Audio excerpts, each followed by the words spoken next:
अपराजिता के पत्ते पीले हो रहे हैं मतलब कि पौधा अपना ग्रीन पिगमेंट खो चुका है। तो आपको ऐसे किसी खाद को देना होगा जो क्लोरोफिल की मात्रा को बढ़ा दे और आपके पत्ते वापस से लश ग्रीन हो जाएं। अपराजिता से रिलेटेड जो भी आप लोगों ने क्वेरी करी है, मैं कोशिश करूंगी इस वीडियो में उस क्वेरी को लेने के लिए। एक तो क्वेरी ये है कि बिल्कुल भी फ्लावरिंग नहीं हो रही है, पौधे की ग्रोथ तो सही है लेकिन पत्तियाँ पीली होकर के गिर रही हैं। तो देखिए, अपराजिता के ये ग्रोइंग सीज़न का टाइम है। अप्रैल से लेकर के दिसंबर तक अपराजिता बहुत अच्छे से ग्रोथ करता है, लेकिन एक फैक्टर ये है कि जिन जगहों पे बहुत ज़्यादा सर्दी पड़ी है, ऐसा माली ने बताया कि ज़्यादा सर्दी पड़ने की वजह से इस बार अपराजिता के फ्लावर्स देरी से आ रहे हैं, खासकर नॉर्थ इंडिया में। जहाँ पर बारिश लगातार हो रही है वहाँ पर अपराजिता की फ्लावरिंग ज़रूर हो रही होगी, लेकिन इक्का दुक्का फ्लावरिंग अभी हो रही है। जैसे मेरे पौधे में भी डेली के 1 या 2 ही फूल खिल पाते हैं। तो अपराजिता के पौधे पर किस तरीके से हम रेडी करें ताकि ज़्यादा से ज़्यादा फ्लावर्स ले पाएँ, और तपती धूप में भी अपराजिता बहुत अच्छी फ्लावरिंग करता है। सबसे पहले आपको क्या करना है, जो येलो लीव्स हैं उन्हें हाथ से कहीं कट करके हटा दीजिए, क्योंकि जो येलो पत्तियां हैं वो स्टेम खराब तो नहीं करती हैं लेकिन ग्रोथ को ज़रूर रोक देती हैं। खासकर अपराजिता के लिए ये नियम है कि जो येलो लीव्स हैं वो ग्रोथ को रोक देती हैं। तो आपको क्या करना है, हाथों से ही येलो लीव्स को पहले हटा दीजिए। दूसरी चीज़, पौधे की गुड़ाई बहुत ज़रूरी है। गुड़ाई करने से, जो अभी खाद आपको बता रही हूँ जो आप अपने पौधे में अभी देंगे, उससे अपराजिता पर आप बहुत अच्छी ग्रोथ ले पाएंगे। तीसरी इम्पॉर्टेंट चीज़ ये है कि यदि अपराजिता के पत्ते जो है वाइट स्पॉट या येलोइश स्पॉट उन पर बन रहा है, तो एक बार चेक कर लीजिए कि किसी प्रकार के मिलीबग्स या माइट्स वगैरह का अटैक नहीं हो। वैसे अपराजिता पर कीड़े कम ही लगते हैं, लेकिन कई बार मैंने देखा है कि येलो पत्तियों का ये भी एक रीज़न होता है। यदि माइट्स वगैरह का अटैक है तो आप शैम्पू या डिशवॉश सोप 1 चम्मच पानी में डाल करके अच्छे से स्प्रे कर दीजिए। अपराजिता के लिए इतना ही बहुत है। दूसरी चीज़ ये है, घना बनाने के लिए इस तरीके से आप लीव्स को हाथों से कट कर दीजिए। अपराजिता में क्योंकि डाईबैक की प्रॉब्लम नहीं आती तो कैंची भी आप लगा सकते हैं इस तरीके से जैसे मैंने काटा है। इससे क्या होगा कि यदि आपने ट्रेलिस में बांध रखा है तो पौधा एक निश्चित ऊंचाई पर जाकर के घना होने लगेगा। अदरवाइज सिर्फ लेगी होता जाएगा और पौधे की जो एनर्जी है वो ग्रोथ में चली जाएगी। और ये जो रूल है ये सभी पौधों के साथ जाता है कि आप यदि बहुत ज़्यादा ग्रोथ लेते हैं तो आपको फ्लावरिंग कम मिलती है। ग्रोथ को यदि आप काटेंगे तो उस एनर्जी को पौधा फ्लावरिंग में लगाएगा। दूसरी चीज़ ये है कि इस तरीके से मिट्टी जब ड्राई हो तभी आपको पानी देना है। देखिए, मैंने मल्च कर रखा है लीफ से, यानी कि जो गार्डन में जो पत्तियां गिरती हैं उनको ही नीचे दबा करके ऊपर से मैंने सॉइल रख दिया है। इससे क्या है कि पानी बार बार देने की ज़रूरत नहीं पड़ती है। यदि अपराजिता पर बहुत ज़्यादा आप पानी देते हैं, जैसे सुबह शाम सभी पौधों की तरह, तो क्या होता है कि लीव्स तो बढ़ती जाती हैं, ग्रीन भी हो सकता है कि हों, और पत्तियां जो हैं बढ़ती जाएंगी, पौधा बहुत घना हो जाएगा लेकिन फूल नहीं निकालेगा। तो फ्लावरिंग के लिए बहुत ज़रूरी है कि सॉइल ड्राई हो, उसके बाद इसमें खाद दीजिए और पानी हो सके तो 1 दिन गैप करके दीजिए यदि पुराना पौधा है।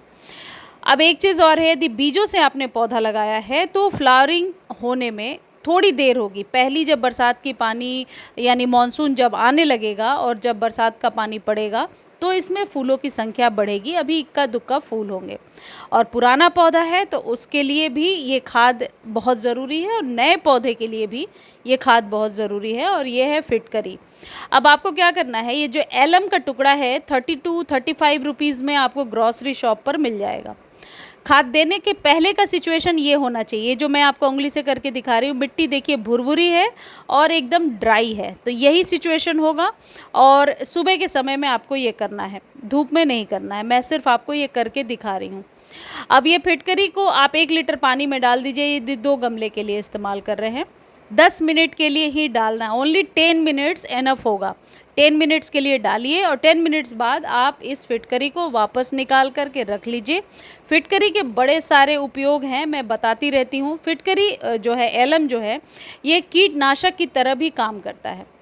अगला जो खाद है वो है ये राई, सरसों सभी के घरों में होता है ऑलमोस्ट। ये 1 चम्मच लेना है आपको। अपने 2 गमले के लिए, और इसे पीस लेना है मिक्सर में, जैसे मसाले पीसते हैं। और पीसने के बाद इसे आप रात भर पानी में भिगो देंगे। यदि आपको इस लॉन्ग प्रोसेस के थ्रू नहीं जाना है तो दूसरा उपाय ये है कि ये मस्टर्ड केक फर्टिलाइज़र, जो मुझे लगता है जो मेरे पुराने व्यूअर हैं सभी के पास ये होगा, क्योंकि मैं अक्सर बताती रहती हूँ। ये मस्टर्ड केक फर्टिलाइज़र आपको नर्सरी पर 30 से 40 रुपीज़ केजी मिल जाएगा। गांव में रहते हैं तो शायद फ्री भी मिल जाए। इसे आप 1 चम्मच पाउडर फॉर्म में या केक फॉर्म में ले रहे हैं तो 2 छोटे छोटे टुकड़े आप पानी में भिगो दीजिए।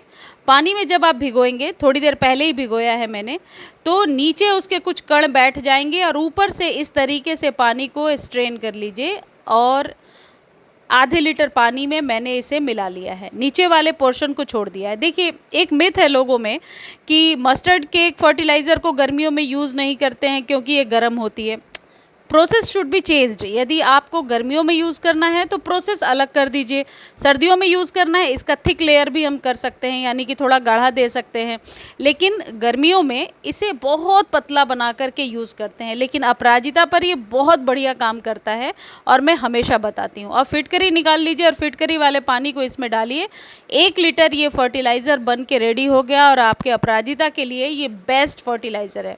अब इसको रिपीट कितने दिनों पे करना है? 15 दिनों पे, जब तक कि फ्लावरिंग शुरू नहीं हो जाती या फिर बरसातें शुरू नहीं हो जाती। बरसातों में इसे नहीं यूज़ करना है। ये फिटकरी वाले उपाय को 45 डेज़ के बाद करना है, लेकिन ये मस्टर्ड केक वाला जो फर्टिलाइज़र है इसे अभी आप 15-15 दिनों पर दीजिए।